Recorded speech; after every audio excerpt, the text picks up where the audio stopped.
जय हिंद दोस्तों, स्वागत है आपका हमारे YouTube चैनल में। जैसा कि हमने पिछले वीडियो में संसाधन को पढ़ रहे थे, संसाधन को समझ रहे थे और संसाधनों का वर्गीकरण को समझा था, और आज हम वही संसाधन का नियोजन को समझेंगे। किसको समझेंगे? संसाधन के नियोजन को समझेंगे कि संसाधन नियोजन होता क्या है, संसाधन का हमको नियोजन क्यों करना चाहिए, संसाधन को अच्छे तरीके से हम यूज़ क्यों करना चाहिए, आज हम संसाधन का किस प्रकार यूज़ कर रहे हैं, वो सभी चीज़ को समझेंगे। तो आइए आज हम संसाधन नियोजन को समझते हैं। तो संसाधन नियोजन होता क्या है? संसाधनों का विवेकपूर्ण उपयोग ही संसाधन नियोजन कहलाता है।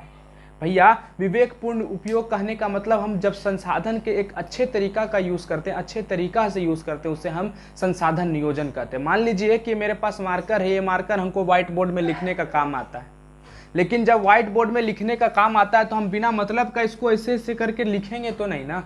जब हमको काम पड़ेगा, जब हमको आपको पढ़ाना होगा, तभी तो मैं इसे इसमें पढ़ाऊंगा, इसे लिखूंगा। मीन्स इसका मैं विवेकपूर्ण उपयोग कर रहा हूँ आपको पढ़ाने में, क्योंकि जब मुझे इसका जरूरी पड़ रहा है तभी मैं आपको इसे पढ़ा रहा हूँ, तभी मैं आपको इस मार्कर से पढ़ा रहा हूँ। मतलब मैं बिना मतलब का इसे खर्च नहीं कर रहा हूँ, जब मुझे इसकी जरूरी पड़ रही है तब मैं इसका खर्च कर रहा हूँ। तो उसी को कहते हैं संसाधनों का विवेकपूर्ण उपयोग, और उसी को संसाधन का जब विवेकपूर्ण उपयोग होता है तो उसी को हम संसाधन नियोजन कहते हैं। संसाधन नियोजन राष्ट्र के विकास के लिए आवश्यक है। संसाधन का जब हम नियोजन करेंगे तो सबसे पहले हमको राष्ट्र का विकास को ध्यान में रखना पड़ेगा। राष्ट्र का विकास क्यों? क्योंकि जब तक अगर हम संसाधन का नियोजन विवेकपूर्ण तरीके से नहीं करेंगे तब तक हम राष्ट्र का विकास नहीं कर सकते। विवेकपूर्ण तरीका मतलब अच्छा सुचारू रूप से, क्योंकि आज हम संसाधन का दोहन कर रहे हैं। दोहन करने का मतलब कि आज हम संसाधन को खर्च करते जा रहे हैं। संसाधन को खर्च करने का मतलब बिना मतलब का हम संसाधन, आज पानी चला रहे हैं तो बिना मतलब का पानी से ही नहा रहे हैं, मोटर से नहा रहे हैं, तो हम संसाधन का खर्च कर रहे हैं। वाटर संसाधन का खत्म कर रहे हैं, जल संसाधन को खत्म करते जा रहे हैं।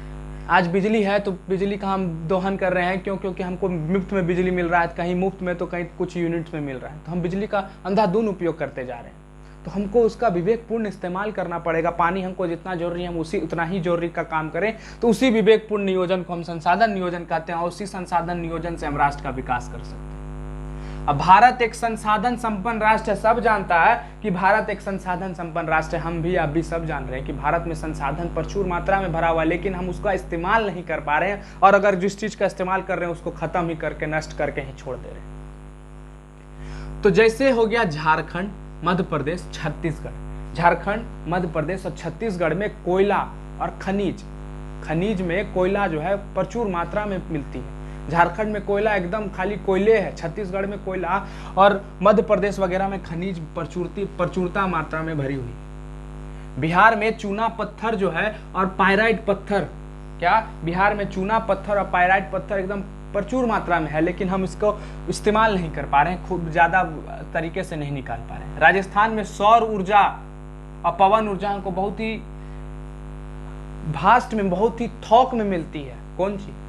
पवन ऊर्जा और सौर ऊर्जा हमको राजस्थान में थोक में मिलता है, लेकिन हम इसका उपयोग नहीं कर पा रहे हैं। क्यों? क्योंकि हमारे पास प्रौद्योगिकी नहीं है, और प्रौद्योगिकी है तो हमारे पास संसाधन नियोजन नहीं है, और संसाधन नियोजन अगर रहता तो हम राष्ट्र का विकास कर सकते हैं। और इस सब हम लोग के पास होते हुए भी हम एक संपन्न राष्ट्र नहीं कहला पा रहे हैं। ये सब होते हुए भी हमारे पास हम एक संपन्न राष्ट्र नहीं कहला पा रहे हैं, विकसित राष्ट्र नहीं कहला पा रहे हैं। क्यों? क्योंकि हमारे पास प्रौद्योगिकी नहीं है। प्रौद्योगिकी है तो टेक्नोलॉजी का अभाव, मतलब थोड़ा दिमाग तो हम लोग के पास शुरू से तेज है, भारत धर्म गुरु हमेशा कहलाया, लेकिन हमारे पास प्रौद्योगिकी नहीं है, पूंजी का अभाव है, और उसी अभाव के कारण हम आज संपन्न राष्ट्र नहीं कहला पाए।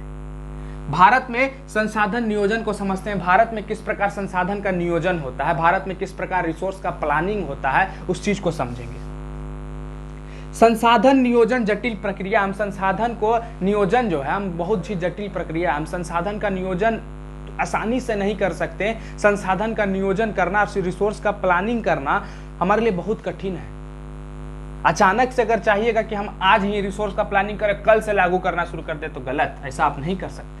मतलब हम कुछ बिंदु के सहारे देश का विकास कर सकते हैं, कि हम देश का विकास करने का मतलब संसाधन का जब हम विकास करेंगे, संसाधन को आगे लेके जाएंगे, तो हम देश का विकास कर सकते हैं। तो ठीक उसी प्रकार कौन कौन सा बिंदु है, सबसे पहले उस बिंदु को देखते हैं। संसाधन का हम अच्छे तरीका से पहचान करेंगे। मान लीजिए कोयला है, क्या है? कोयला है। उस कोयले का हम अच्छा से पहचान करेंगे, कौन सा कोयला है वो बिटुमिनस है, लिग्नाइट है कि एंथ्रासाइट है। कोयला का 3 प्रकार, एंथ्रासाइट, बिटुमिनस और लिग्नाइट।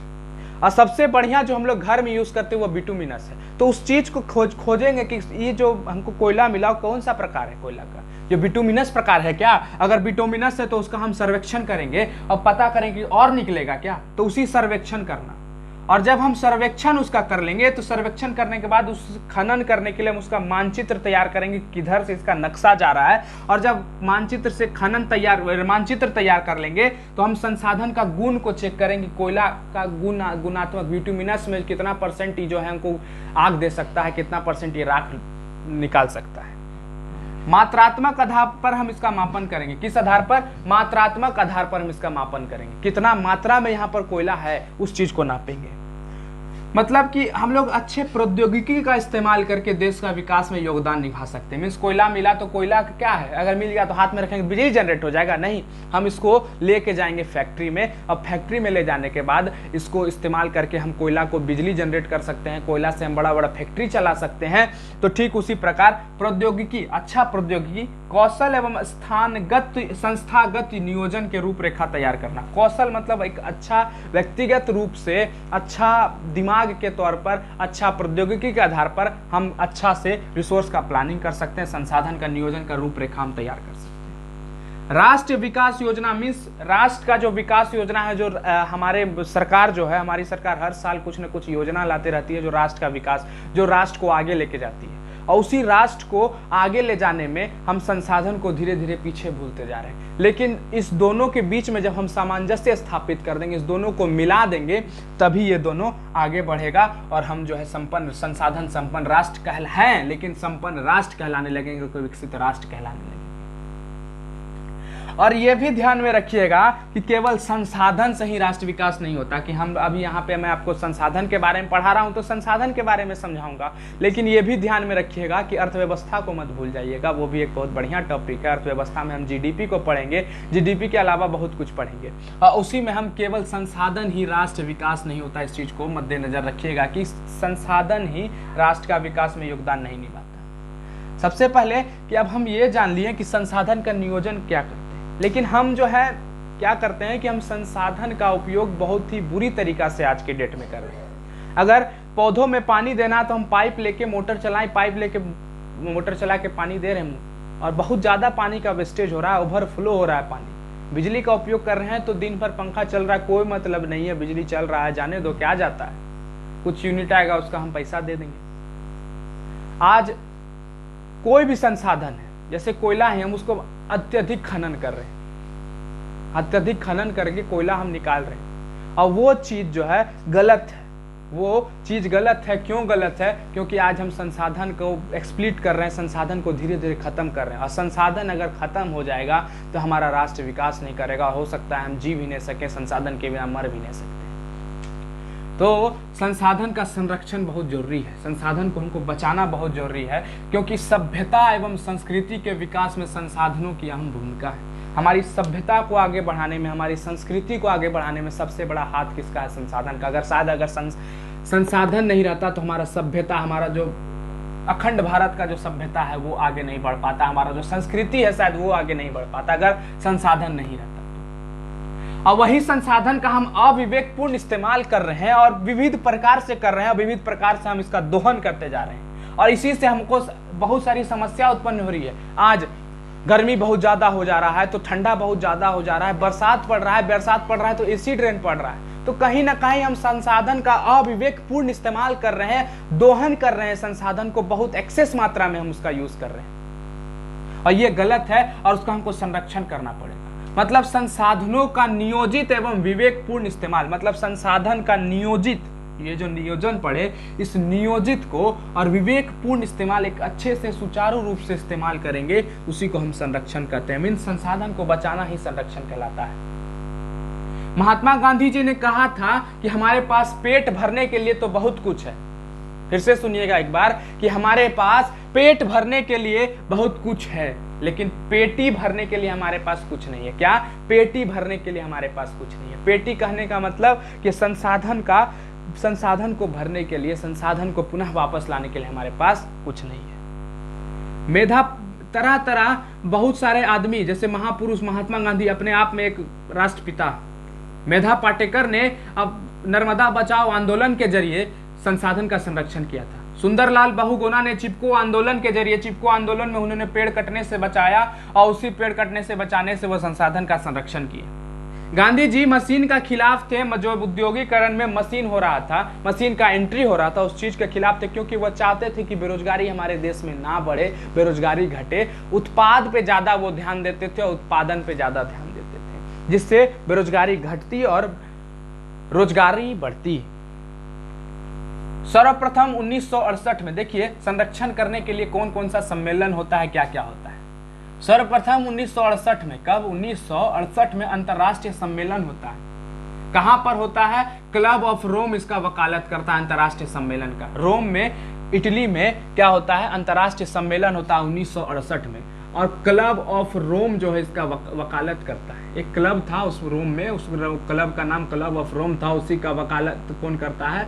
क्लब ऑफ रोम करता है। 1974 में शमशेर ने एक पुस्तक लिखा था, उस पुस्तक में स्मॉल इज ब्यूटीफुल। कौन सा पुस्तक? स्मॉल इज ब्यूटीफुल, छोटा ही लेकिन बहुत सुंदर, छोटा ही बहुत सुंदर। और उसी को गांधी जी का विचार इसमें प्रस्तुत किया था। गांधी जी का विचार क्या था कि हम बेरोजगारी घटाएंगे, हम संसाधन को बचाएंगे, संसाधन का संरक्षण करेंगे। मीन्स स्मॉल इज ब्यूटीफुल में सिर्फ संसाधन ही, इस संसाधन का संरक्षण का बात किया गया।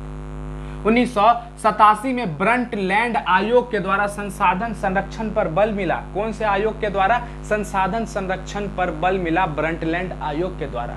और यहीं से सतत विकास पर बल मिला, यहीं से सतत विकास की भावना जगती है। अब बोलिएगा सतत विकास क्या होता है? भैया यहाँ पर लिखा हुआ है, इसको समझाएंगे थोड़ी देर में। और यही ब्रंटलैंड आयोग ने एक रिपोर्ट दिया, और उसी रिपोर्ट के बाद एगो रिपोर्ट में सबसे पहला शीर्षक उसने लिखा आवर कॉमन फ्यूचर। कौन सा? Our common future. और इसी आवर कॉमन फ्यूचर के साथ इस रिपोर्ट को प्रकाशित कर देता है, और इस रिपोर्ट में संसाधन का संरक्षण किस प्रकार किया जाएगा, संसाधन का दोहन हम किस प्रकार कर रहे हैं, सब इसमें दिया हुआ था। 1922 का समय आता है जिसमें रियो डी जेनेरियो, कहां पर? रियो डी जेनेरियो में पहला पृथ्वी सम्मेलन होता है, जिसको हम अर्थ समिट कहते हैं, जिसमें एजेंडा 21 हम एनसीईआरटी में पढ़ते हैं, लेकिन इस बीटीसी में हम रियो डी जेनेरियो सिर्फ पृथ्वी सम्मेलन, छोटा सा टॉपिक है, इसको पढ़ते हैं। 1922 में रियो डी जेनेरियो में पृथ्वी सम्मेलन होता है, और इसी संदर्भ में सुनियोजित प्रयास किया गया कि हम किस प्रकार संसाधन का संरक्षण कर सके। और रियो डी जेनेरियो में जितने भी व्यक्ति बैठे हुए थे उसमें संरक्षण का ही बात कर रहे थे, उस सम्मेलन में सिर्फ संरक्षण की बात हो रही थी। 1977 में फिर न्यूयॉर्क में द्वितीय पृथ्वी सम्मेलन होता है इसी संसाधन संरक्षण के ऊपर। 2002 में जोहान्सबर्ग में आयोजित होता है तृतीय पृथ्वी सम्मेलन इसी संसाधन संरक्षण के ऊपर। अब इस प्रकार पूरे संसाधन संरक्षण पर बल मिलता है, और हम जानते, और हमारा संस्कृति, हमारा सभ्यता 1987 से 1974 से 1922 से सब जो है मिलकर संसाधन का संरक्षण कर रहे हैं, और हम भी इसका हिस्सा बने, हम और आप इस चीज का हिस्सा बने, ताकि हमारा संसाधन बचे, हमारा राष्ट्र एक संपन्न राष्ट्र कहलाए, और हम लोग जो विकसित राष्ट्र कहला सके, हमारा भारत फिर से हमारा भारत हो जाए, हमारा भारत एक अखंड भारत हो जाए, जिससे हमारा भारत जो है संपन्न राष्ट्र कहलाने लगे, ताकि हम संसाधन को बचा सके, संसाधन को हम बचा सके। क्योंकि ये सब हम पढ़ते किस लिए? ये सब हमारा पढ़ने का रीजन क्या है? एग्जाम नहीं, पढ़ने का ये रीजन नहीं है कि सिर्फ एग्जाम के लिए। ये सब हम पढ़ के 1922, 1977, 1987, 1944 क्यों पढ़ रहे हैं? इस सब से हमको सीख लेना चाहिए कि हमारा जो पूरा पूर्वज लोग हैं, हमारे जो पीछे वाले लोग हैं, वो किस प्रकार किन किन लोगों, किन किन आंदोलनों के द्वारा, किन किन संस्थाओं के द्वारा, किन किन आयोगों के द्वारा संसाधन का संरक्षण कर रहे थे, संसाधन को बचाने का प्रयास कर रहे थे, और आज हम दोहन में लगे।